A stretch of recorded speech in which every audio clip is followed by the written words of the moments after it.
본문이 많이 깁니다. 본문이 길다라는 말씀은 내용이 아주 방대하고 분량이 많다라는 뜻입니다. 고민을 좀 했어요. 이걸 3주에 걸쳐서 하느냐 아니면 압축해서 제대로 핵심만 전하느냐. 근데 부활이라는 한 주제를 한 달 4주를 끌기에는 여러분이 좀 지루할 것 같아서 핵심적인 부분만 모아가지고 오늘 전달할 것입니다. 그래서 여러분이 혹시 못 따라오더라도 책봇에 물어보시고 그렇지 않도록 제가 그래도 자세히 좀 풀 테니까 행여 지루하더라도 잘 따라오시면 정말 중요한 내용, 핵심적인 내용을 건질 수 있을 것이라고 생각됩니다. 저는 지난 주간 중에 보스턴에서 열린 남침내 교단 한인총회 교육부에서 제공한 미 동부교회 역사 세미나를 다녀왔습니다.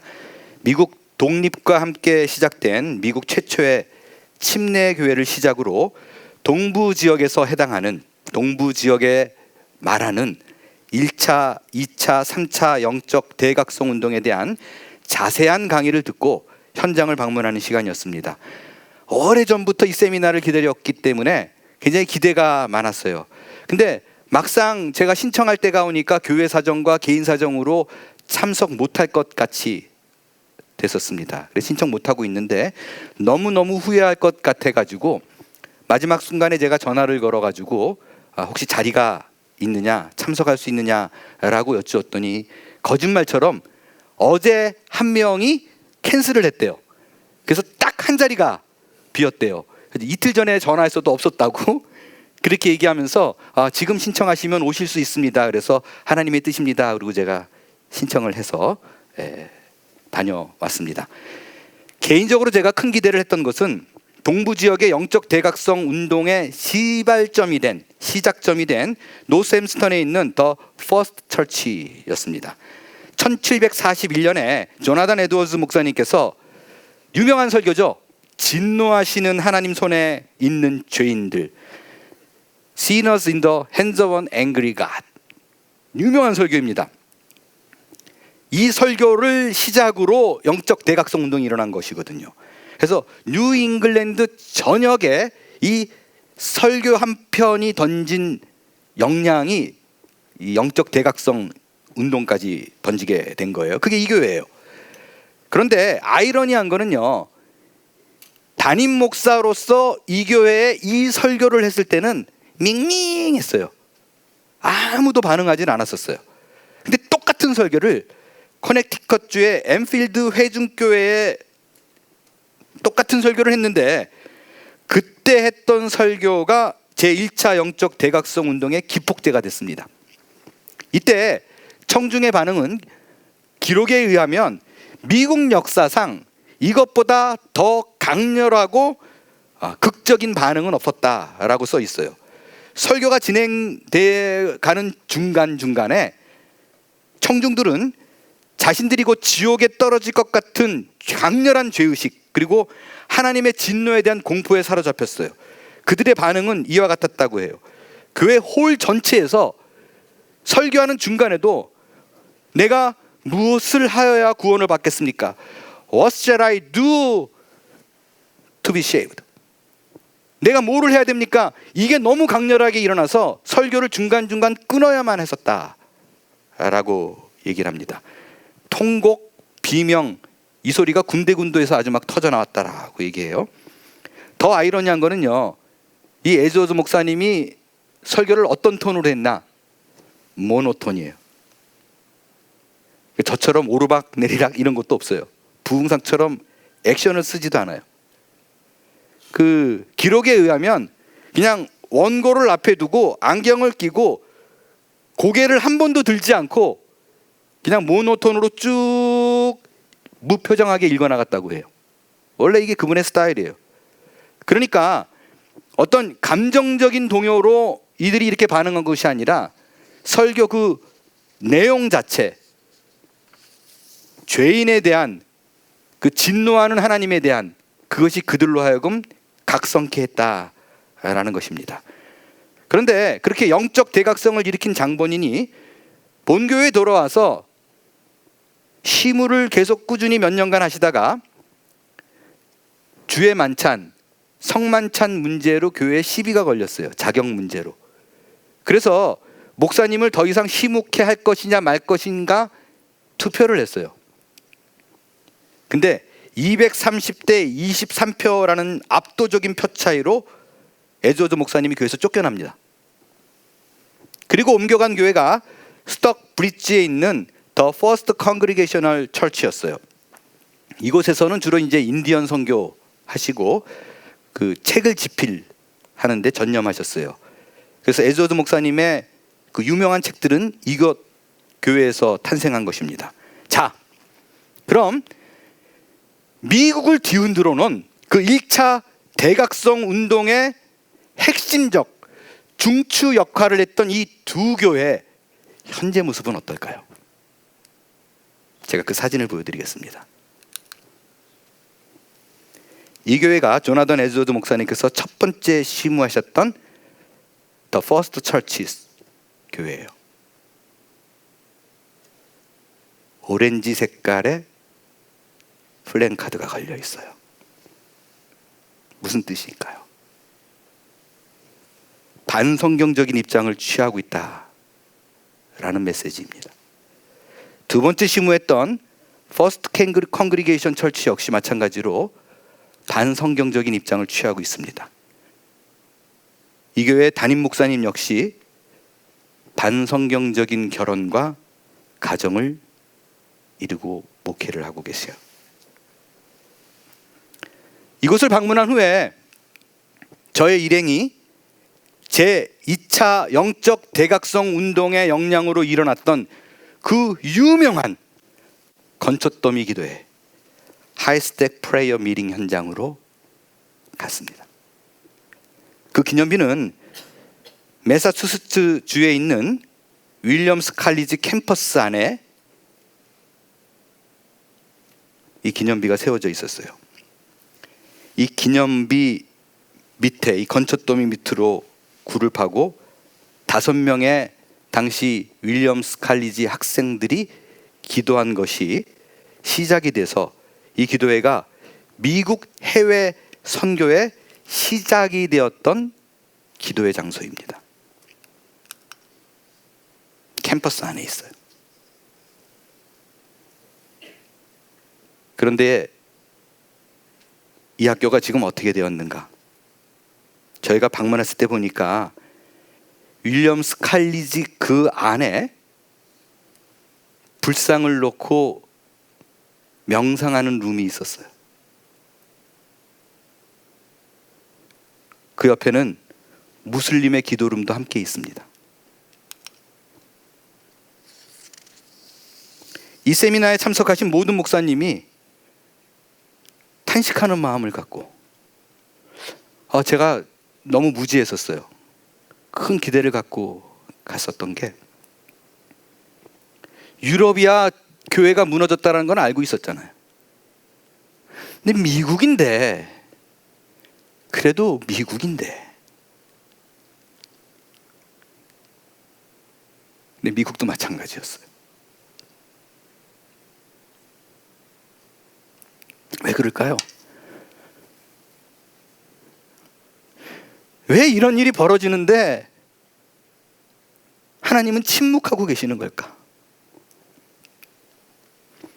오늘 그에 대한 해답을 바울이 고린도 교인들에게 전한 편지에서 찾아보도록 하겠습니다. 우리는 지난주에 성경은 신자의 죽음을 잠자는 자라고 표현을 하는데 그 이유는 다시 깨어나게 될 소망의 의미를 담고 있기 때문이다 라고 말씀을 드렸습니다. 그 다시 깨어나는 것이 부활이에요. 우리는 이 부활이라고 하면 대부분 단순하게 이렇게 알고 있어요. 죽은 자들이 예수님의 재림 때가 되면 그때까지 잠잠히 있다가 모두 다 육체적으로 살아나는 일이 벌어진다라는 것으로 이해합니다. 여러분, 이 이해는요 하나도 틀리지 않는 정확한 이해예요. 그러나 여러분이 이렇게만 알고 있다면 상당히 단편적이고 부분적인 지식을 갖고 있는 거예요.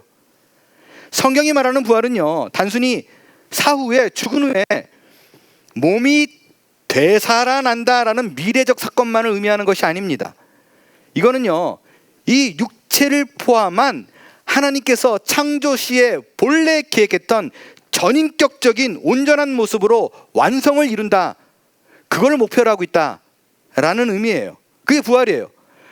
그러니까 썩어졌던 육체가 다시 온전케 돼서 우리가 정상적으로 생활한다, 이런 의미가 아니라 완전한 하나님의 목표한 구원의 완성을 이루는 인격체의 변화예요. 이것이 바로 하나님께서 우리에게 하시는 기독교 구원의 가장 궁극적이고 중추적인 약속임을 이해하는 것이 부활이 무언가를 이해하는 핵심이 되는 거예요. 간단한 예를 들게요. 최초의 인간은 누구예요? 아담입니다. 아담이 하나님으로부터 창조함을 받았을 때는 죄가 없는 순전하고 순결한 모습이 그 자체였었어요. 그런데 죄가 이 땅에 들어오고 나서 그가 타락을 했습니다. 죄인이 되었습니다. 이것을 하나님께서 그의 아들 예수 그리스도를 이 땅에 보내셔서 십자가에 못 박음으로 말미암아 그의 보혈의 피로 우리의 그 더러운 모든 것을 덮어주셨어요. 그래서 우리를 그 다음부터 더 이상 죄인이라고 얘기하지 않고 의인이라고 칭합니다. 이게 이신칭이에요. 믿음으로 말미암아 의롭다 칭함받는다 라는 뜻이에요. 자, 죄인인데 의롭다 칭함을 받는데요, 의롭다고 불러준대요. 그러면 실제 본질은 죄인이에요, 의인이에요? 죄인이에요. 우리의 죄성은 여전히 남아있지만 하나님께서 법적으로 신분적으로 의롭다고 선언한 거예요. 그래서 우리의 정체성은요, 너 예수 믿고 나서 너 의인 됐어, 죄인 됐어, 그러면 뭐라고 얘기해야 돼요? 우리의 정체성은 의인으로 불림받는 죄인이에요. 죄인인데 의인으로 선거한 거예요. 속은 시꺼먼데 보혈의 피로 가려진 상태, 이게 의인으로 칭함받는 죄인입니다. 근데 여러분, 내가 실제 온전하지 않는데 예수님의 보혈의 피로 덮어진 그 모습으로 영광된 하나님의 나라에 하나님과 함께 그곳을 들어갈 수가 없습니다. 영도 타락하고 육도 타락한 것이 현재 인간의 실제적인 상태예요. 그래서 이 몸으로 못 들어가기 때문에 영원한 몸으로 하나님 나라의 적합한 몸으로 변화되는 게 부활이에요. 단순히 우리가 지금 숨 쉬던 것을 똑같이 가지고 가는 게 아니라고요. 몸이 변하는 거예요. 그게 기독교의 구원입니다. 영만 아니라 육도 인격적인 상태에 구원받는 거예요. 그래서 부활을 이해하는 첫 번째 개념은 부활은 몸의 변화가 따라온다는 거예요. 육체도 구원의 대상이기 때문에 그렇습니다. 42절에 보니까 우리가 부활할 때 이런 일이 일어난다라고 얘기해요. 죽은 자의 부활도 그와 같으니 썩을 것을, 없어지는 거예요. 썩을 것을 심고 썩지 아니할 것으로 다시 살아난다. 그러니까 부활체는요, 지금에 있는 이 몸과 달라요. 썩어서 없어져요. 썩지 아니할 것으로 다시 나온대요. 44절, 육의 몸으로 심고 그 부활체는 신령한 몸이에요. 다시 살아나니 육의 몸이 있다면 영의 몸도 있다 라는 얘기예요. 49절, 우리가 흙에 속한 자의 형상을 입은 것 같이 또한 하늘에 속한 이의 형상을 입으리라. 이 말은 뭐냐면요, 지금 우리가 생각하는 이 몸, 이 피지컬리 보이는 그것과는 완전히 다른 하늘에 속한 몸을 입게 된다. 이게 부활입니다. 그러면 그 몸은 누구와 닮았을까? 우리가 쉽게 상상할 수 있는 몸은 어떤 몸일까? 예수 그리스도의 몸과 같다라고 얘기해요. 부활하실 때 예수님이 부활하신 그 몸과 우리가 나중에 부활할 때 그 몸과 같다라는 거예요. 그게 바로 빌립보서 3장 21절의 이야기입니다. 이게 부활체의 모습이에요. 자, 그러면 구체적으로 그 예수님이 어떤 모습으로 부활했을까? 예수님이 말한 그 부활의 모습은 어떤 모습일까? 제가 장담하는 사실이 있습니다. 우리가 그 영광의 날에 지금의 몸을 벗어버리고 새로 입게 되는 그 부활체의 모습은요, 지금 여러분의 그 생긴과는 완전히 다를 거예요.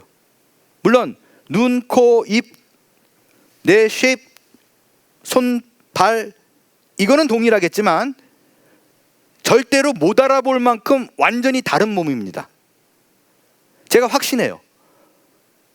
어떻게 하냐면 예수님이 부활하셨을 때 엠마오 마을로 가는 두 제자 옆에 바로 붙어서서 본인이 부활하게 될 것을 성경적으로 막 설명을 했어요. 한참을 같이 걸었어요. 근데 제자들이 못 알아봤어요. 나중에 밥 먹을 때 밝아져서 알아봤는데 그때는 예수님이 없었어요. 예수님이 돌아가신 후에 제자들이 문을 꼭꼭꼭 잠그고 두려움에 떨고 있었어요. 근데 누군가가 벽 사이를 뚫고 쑥 들어왔어요. 평강이 있느냐라고 물어봤어요. 그렇게 들어왔을 때도요, 제자들이 못 알아봤어요. 너희에게 평강이 있을지어다 라고 말을 했는데 예수님 그러고 엎어지지 않았어요. 언제 제자들이 예수님인 걸 알아봐요? 그의 몸에 손과 옆구리를 보니까 그때야 기뻐합니다. 왜 뒤늦게 알아볼까요? 살아있을 때 예수님의 모습하고 달랐어요. 요한복음 21장에는 예수님이 돌아가시니까 시리에 빠진 제자들이 디베라 바닷가에 가서 낚시질을 합니다. 고기를 못 잡아요. 그때 누군가 나타나서 그물을 오른편에 던지라 그랬더니 153마리 생선을 잡습니다. 그 생선을 가지고 제자들과 함께 예수님이 조반 아침 식사를 합니다. 제자들이 삥 둘러앉아 있어요. 그때 제자들이 예수님의 모습을 뚫어지게 쳐다봐요. 근데 그때 무슨 기록이 있냐면요, 이때의 장면을 뭐라고 얘기하냐면 제자들이 주님이신 줄 아는 거로 당신이 누구냐 감히 묻는 자가 없더라라 그래요. 이 말은 무슨 의미냐면요, 이건 분명히 물을 만한 개연성이 있어요. 물어봐야 해요. 그런데 당연히 이분은 행하시는 걸 봐서 예수님일 거야 라고 단정이 되어서 굳이 물어보지 않았다는 거예요. 왜 이런 구절이 들어갔을까? 외형적으로 완전히 이전과 다른 모습이었다라는 것입니다. 이런 얘기들이요, 고린도 교인들은 이해가 될 수 없는 거예요. 무슨 말인지 잘 몰랐어요. 그래서 바울에게 뭐라고 물었냐면요, 아니 죽은 자들이 살아난다는 게 이게 말이 되느냐? 이게 이해가 된 얘기냐? 그렇다면 죽은 자들의 모습은 어떠냐? 살아난 그 부활체의 모습은 어떠냐? 뭘 물어봤냐면요, 이 어떠한 몸으로 나오느냐라는 말의 의미는 그러면 죽은 사람하고 외형적으로 이렇게 다르면 이게 같은 사람이냐 다른 사람이냐? 라는 질문이었었어요. 이 말을 바울은 부활이 무엇인가를, 그 부활체가 무엇인가를 설명하기 위해서 단절과 연속성을 가지고 있다는 말을 긴 비유로 설명을 합니다. 먼저 지금의 이 모습과 부활체의 모습의 단절, 디스커넥된 부분은 어떤 부분인가 생각해 보겠어요. 먼저 왜 고린도 교인들이 이 질문을 했는가를 생각해 봐야 돼요. 당시 고린도 교인들은 헬레니즘 사상에 젖어가지고 이원론 사상이 팽배했어요. 이원론은 육체는 무조건 악한 거예요. 벗어버려야 되는 거예요. 영만 선악기 때문에 구원받는 거예요. 그래서 이들이 생각하는 구원은 이 더럽고 추악한 육신을 벗어버려서 영이 구원받는 게 구원이에요. 그런데 그 더러운 육신을 굳이 살려가지고 못하러 다시 입히느냐? 구질구질하게. 이 질문이 생기는 거예요. 바울이 이에 대해서 하나님께서 계획한 최종의 구원의 완성은 영뿐 아니라 육적인 것도 같이 구원한다. 구체적인 비유로 바울이 이들에게 씨 뿌리는 비유로 설명을 합니다. 그 씨 뿌리는 비유를 통해서 지금 현재의 몸과 부활의 몸이 어떻게 다른가를 설명해줘요. 그게 36절이에요. 네가 뿌리는 씨가 죽지 않으면 살아나지 못하겠고, 네가 뿌리는 것은 장래의 형체를 뿌리는 것이 아니요 다만 밀이나 다른 것의 알맹이 뿐이로되. 이 말은 뭐냐면 어떤 씨가 심어져서 그 씨와 전혀 다른 모습으로 무언가 피어난다 라는 얘기예요. 자, 이걸 제가 좀 더 구체적으로 설명해 볼게요. 제가 여러분에게 어떤 씨를 하나 보여줘요. 자, 이 씨가 무슨 씨예요? 이 씨가 앞으로 어떻게 될지 한번, 꽃씨니까 이 꽃 모양을 그려보세요. 그릴 수 있어요? 현미경을 들여다보면 그 꽃의 미래가 보이나요? 볼 수 없어요. 테스트를 해보겠습니다. 이 씨가 무슨 씨일까요? 다이장미, 멀티플로러 로즈라고 해요. 그냥 뭐 땅콩 같기도 하고. 이걸 심으면 이 씨가 어떻게 태어나느냐, 이렇게 됩니다. 자, 그럼 이거는 무슨 씨일까요? 이 씨는 초콜릿 씨입니다. 믿는 분이 계셨던 건 아니겠죠. 자, 새까맣고 못생겼어요. 아무리 하트 모양을 그려놔도 못생겼어요. 이 씨를, 이 못생기고 새까만 씨를 심으면 어떤 꽃이 나오나? 나팔꽃이 나옵니다. 여러분 한번 생각해 보세요. 이 새까만 걸 보면서 이게 상상이 돼요? 안 돼요. 여러분, 이게 부활체예요. 지금 우리의 모습으로는 전혀 상상할 수 없는 아름다운 모습, 그게 부활체예요. 만약에 그 새까만 씨가 이렇게 된다라고 말을 하면 우리가 기본적으로 씨에 대한 개념이 없는 사람은 거짓말한다고 생각할 거예요. 그런데 실제로 그 새까맣고 못생긴 걸 심으면 이렇게 돼요. 이렇게 태어나요. 여러분, 이게 부활입니다. 부활체는 첫 아담, 이 형상을 벗어던지고 예수 그리스도의 영광스러운 형상을 입는 썩을 육신이 아니라 썩지 아니한 신령한 몸으로, 하늘에 속한 몸으로 변화되는 거예요. 이것이 우리가 입게 될 부활의 몸이에요. 그러나 이 씨의 모습과 이 꽃의 모습이 전혀 연결시킬 수 없어요. 이게 단절입니다. 분명한 단절이 있어요. 전혀 다른 외형을 입게 된다라는 것에 디스커넥티드가 있습니다. 우리 혈과 육은 하나님의 나라를 유업을 받을 수 없기 때문에 분명한 단절이 있어요. 그래서 이 몸으로는 갈 수 없어서 그 영광스러운 하나님 나라에 맞는 몸을 입는 것, 그게 단절을 의미한 부활체의 모습이에요. 왜 단절을 해야 되느냐? 여러분, 여기서 많은 분들이 또 오해를 해요. 단절을 해야 되는 거, 이 육신을 벗어버리고 새로운 이 옷을 입어야 되는 게, 이 몸은 이 땅에서 얼마나 죄가 많아, 그래서 벗어버리고 새 것을 입는 거야. 이게 이혼론이에요. 근데 대부분 또 그렇게 생각을 해요. 새로운 몸을 입는 건 이 죄악된 육신을 벗어버리고, 이게 이혼론이에요. 이게 얼마나 많이 우리 속에 파고들었는지 이해하시겠죠? 이 몸을 벗어버리는 건요, 이 몸이 죄악되기 때문에 벗어버리는 게 아니라 하나님께서 첫 번째 아담으로 주어진 이 몸은요, 제약이 있어요. 이거는 낡아요, 썩어요, 약해요, 헤어져요. 근데 천국은 병이 없는 곳이에요. 상함이 없는 곳이에요. 늙지 않는 곳이에요. 그래서 이 육체를 벗어버리고 다른 육체를 입는 것뿐이지 악하기 때문에 벗어버리는 게 아닙니다. 그래서 신령한 몸으로 변화되는 것이 하나님 나라에 들어가는데 필수적인 요인이에요. 그래서 끊어버리는 거예요. 이번에는 부활체의 연속성에 대해서 생각해 보겠어요. 부활체를 입는다는 것은 완벽한 디스커넥션을 의미하기도 하지만 연속성을 갖고 있습니다. 자, 씨앗을 심었더니 나중에 아름다운 꽃이 돼요.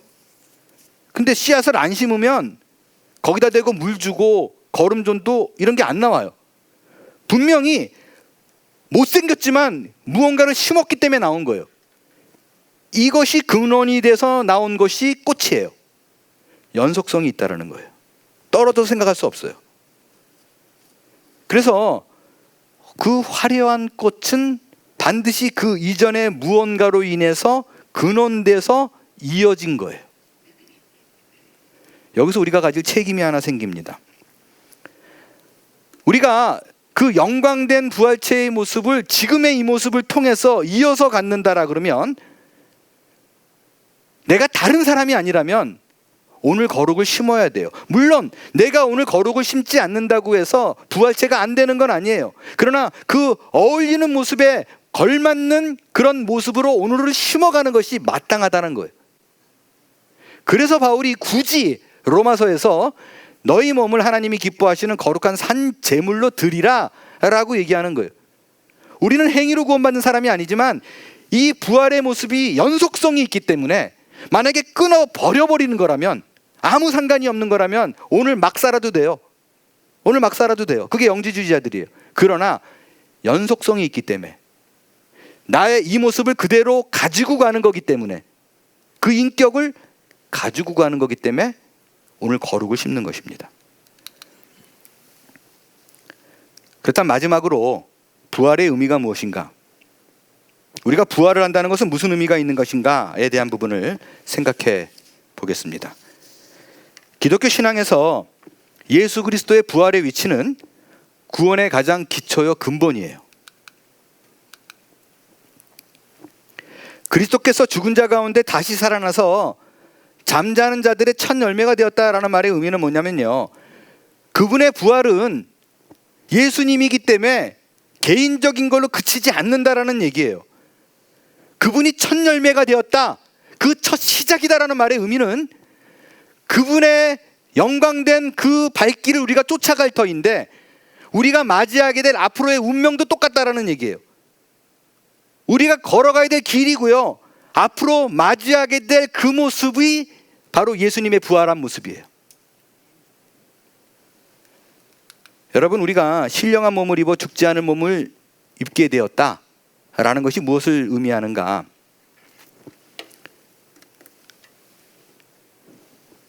지금 이 몸을 벗어버리고 영광된 몸을 입었다라는 말의 의미는요, 사망이 무너졌다는 얘기예요. 사망이 힘을 잃었다는 얘기입니다.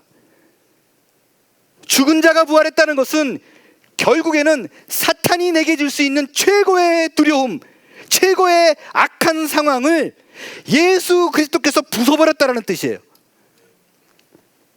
사탄의 권세를 부순 것, 그것을 확인하는 것, 그게 부활체입니다. 이 얘기를 바울이 이렇게 얘기합니다. 이 썩을 것이, 반드시 우리 육체는 썩어 없어질 거예요. 언제고 그날은 와요. 썩지 아니함을 입고, 이 죽을 것이 죽지 아니함을 입을 때는 사망을 삼키고 이기리라고 기록된 말씀이 이루어지리라. 그래서요, 지금 우리는 여전히 그 사망의 고통, 사망의 불안, 사망의 두려움이 엄습해 와요. 그러나 예수 그리스도께서 사망을 깨부셨다는 믿음이 있는 자는 그 앞에 올 부활체의 몸을 바라보면서 그 사망을 이렇게 비웃을 수 있습니다. 사망아, 너의 승리가 어디 있느냐? 사망아, 내가 쏘는 것이 어디 있느냐? 아멘! 이렇게 비웃을 수 있는 거예요. 제가 이번에 보스턴에 영적 대각성 여행을 갔었는데요, 그 마지막 날에, 4일째 되는 날에 몸이 굉장히 아팠어요. 아마 이렇게 아픈 적은 없었다 싶을 만큼 위경련이 아침에 나가지고요, 처음으로 그렇게 아팠던 것 같아요. 위경련이 나가가지고 아무것도 못 먹었어요. 근데 마지막 날인데 다들 지쳐 있잖아요. 그 한 차 30명이 한 차에 10명씩 타고 이동을 하는데 다들 피곤해 보이고, 근데 제가 그 30명 중에 중간보다 나이로 따지면 조금 위였는데 또 생긴 거는 제일 막내같이 보여가지고 제가 운전을 해야 된다는 부담감이 자꾸 오는 거예요. 저보다 어린 사람이 있다는 걸 아는데도. 근데 이게 위경련이라서 저 못하겠어요 라는 말이 입에서 안 나오니까 제가 아침부터 운전을 했어요. 한 2시간 이상을 운전을 하는데 진짜 뒤에 이렇게 식은땀이 막 흐르더라고요. 그래서 점심 이후에는 제가 도저히 못 견디겠다 싶어가지고 솔직하게 얘기를 하고 이제 떠나가야 될 날이니까 공항으로 가는 그 차 안에서는 제가 2시간가량 공항을 가는데 그건 운전을 못하겠다 그러고 맡겼어요. 근데 그 앞에서 거의 기절하듯이 제가 힘들어가지고 웅크리고 있었어요. 그래서 그 같이 차에 타고 있는 목사님이 그 단체창에 이수영 목사님이 지금 위경련으로 뭐 고통받고 있습니다. 기도해 주시기 바랍니다. 하여간 그 쇼를 했는데요. 공항에 도착해가지고 다행히 제가 다른 사람보다 비행기가 좀 늦어가지고 아주 그냥 도착하자마자 누울 자리 찾아가지고 그냥 1시간을 거의 뭐 정신없이 잤어요. 그리고 내가 이게 갈 수 있을까라고 생각하는데 그때부터 제가 딱 든 마음이 있어요. 여러분 그 제가 종종 가끔 쓰는 거예요. 너무너무 상황이 괴롭거나 어렵거나 힘들 때는요. 그 이런 상상을 제가 해요. 이렇게 앉아가지고 기도하다가 내가 지금 비행기를 타고 그 고통스러운 순간을 다 지나서 지금 집에 도착했다. 그리고 가족도 함께 편안하게 식사를 하고 지금 누워있다. 이런 상상을 해요. 그걸 미리 막 그려요. 그러면 거짓말같이 아픈 건 똑같은데 진짜 시간은 금방 가요. 기가 막히게 금방 가요. 그래서 비행기를 탈까 말까 고민하다가 기도하면서 계속 그 모습을 그리고 타고 집에 와서 뻗었어요. 근데 못 올 거라고 생각했던 거를 가볍게 넘기고 왔습니다. 여러분 이것이 오늘날 우리 신자가 사망의 고통을 이길 수 있는 힘이라고 저는 생각해요. 여전히 우리를 엄습해오는 그런 고통, 두려움이 있을 때 우리가 언제고 맞이하게 될 그날을 바라보는 거예요. 사망아 너의 쏘는 것이 어디 있느냐? 사망아 너의 승리가 어디 있느냐? 예수님께서 그 고통의 사망을 깨부신 그 모습을 미리 바라보며 하나님께 기도하는 거예요. 그 모습을 그릴 때 오늘을 이겨낼 수가 있는 것입니다. 왜냐하면 사망이 우리를 위협하는 건 우리 죄 때문이에요. 죄와 율법을 통해서 우리를 조여매요. 넌 죄인이라고 목을 졸라매요. 근데 예수님이 십자가로 말미암아 우리 죄를 풀리게 하셨어요. 그래서 예수님이 재림 때에는 우리가 변화된 몸, 신령한 몸을 입어서 더 이상 죄와 사망이 우리에게 영향을 입지 못하는 몸을 입게 된다는 거예요. 사망이 무너진 거예요. 죄의 저주가 끊어진 거예요. 그게 우리가 맞이할 부활이라고요. 근데 문제가 있습니다. 우리의 기독교의 구원의 완성은 부활인데 그게 미래에 속했다는 거예요. 오늘 죽겠는데 그 무너진 사망, 부활체는 미래에 맞이합니다. 그럼 오늘을 사는 신자가 어떠한 자세로 살아야 하는 것인가?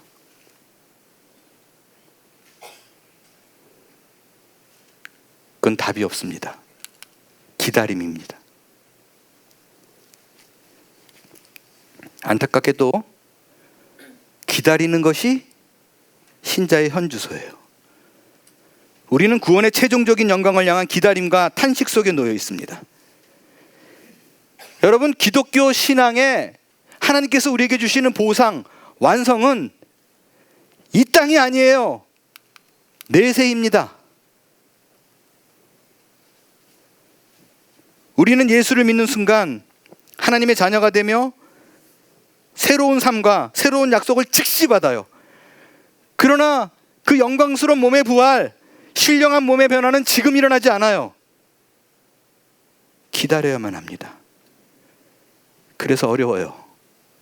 그래서 힘들어요. 그렇기 때문에 성경은 그 시간을 건실하게 흔들리지 말고 기다리라고 얘기합니다. 왜 이런 말이 필요할까요? 구원의 완성을 향하는 과정에 있어서요, 그게 그 아름다운 모습이 당장 손에 없어요. 성경은요, 너 어려워? 담대함으로 아멘, 예수 그리스도 이름으로 외치고 나가. 그러면 승리를 줄 거야 라고 말하지 않아요. 그냥 인내하며 그날을 기다리라고 합니다. 그래서 탄식이 나오고 실패와 좌절을 맛볼 수밖에 없는 거, 그게 오늘을 사는 이 땅의 현실입니다. 왜냐하면 아직도 우리는 죄와 사망의 영향 아래 놓여 있는 존재이기 때문입니다. 설교의 시작으로 돌아가 보겠어요.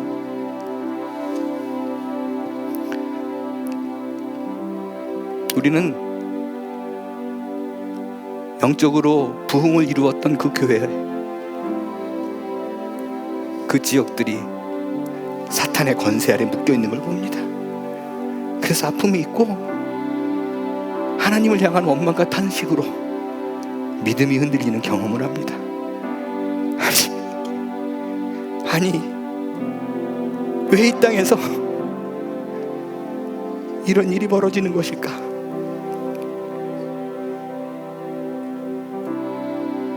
여러분, 그건 아직 주께서 다시 오시는 그날이 오지 않았기 때문입니다. 성경은 분명히 얘기합니다.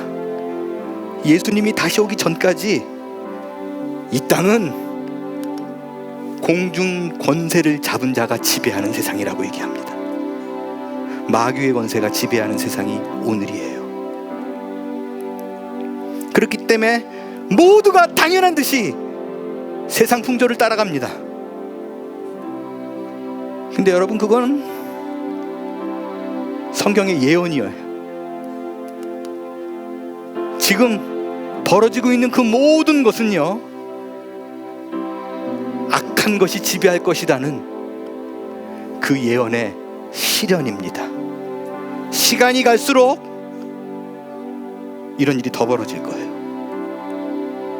그걸 바라보면서 우리는 긴장해야만 합니다. 그리고 알아야 돼요. 주께서 말하시는 그 예언의 말세가 다가온다는 것을요. 그러나 이 모든 것은 한시적이에요. 결국에는 만왕의 왕이 온 땅의 주인 되신 예수님께서요, 부활을 주시고 그 공중 권세 잡은 자를 멸망시키실 것입니다. 맨 나중에 멸망받을 원수는 사망입니다. 그날을 사모하는 마음으로 오늘을 어려움을 이겨내시고 나의 못남으로 인해 쓰러지지 말고 우리 주님 오셔서 우리에게 이김을 주실 그날을 바라보며 믿음의 경주를 힘써 이어나가는 저와 여러분이 다 될 수 있게 되기를 바랍니다. 일어나 찬양하겠어요.